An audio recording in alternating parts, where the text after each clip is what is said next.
Kaj pravzaprav je vedeževanje in kako daleč sega v preteklost vedeževanje?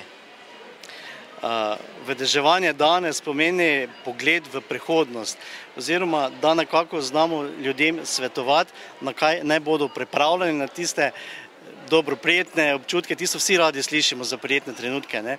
Ampak za tiste manj težke, manj lepe trenutke, da jih znamo opozoriti in jim nekako najti neko alternativo oziroma rešitev iz tistih težkih trenutkov.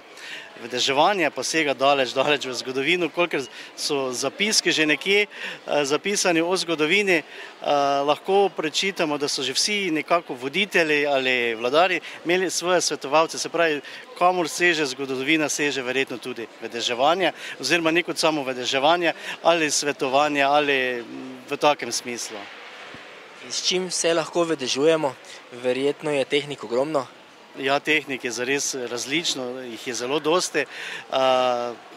Najbolj poznana tehnika oziroma pripomoček, ki se ga nekako v tem času poslužujemo, so ciganske karte, potem tudi različne variante tarot kart, ali eni vedežuje celo tudi ali svetujejo iz angelskih kart, so še pa tu različni pripomočki ali rune ali tudi iz fižolčka, iz kamenčkov in tako naprej se da vedeževati. S čim se vi vedežujete? Meni je osnovno vodilo so ciganske karte, nad gradnjami je potem Osho Zen tarot karte, pa tudi uporabim svoj šesti čut, svoje videnja, nekako vse to združim v en sklop, da nekako čim več podam ljudem, ki si želijo mojega nasveta. Glede, da smo imeli toplo poletje, pa tudi dolgo, sedaj so se pa temperature nekako na hitro spremenile, kakšna bo zima letos? Zanimivo vprašanje, pa poglejva.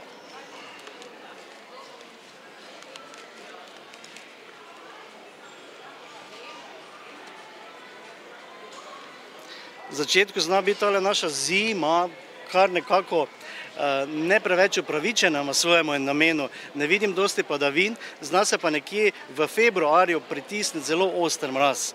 Ampak ne vidim dosti padavin, se pravi, na nek način lahko pričakujemo zelo suho zimo, ne preveč hladno, ampak v mesecu novembru pa tisti pravi mraz, ki nas bo nekje res stiskal do kosti.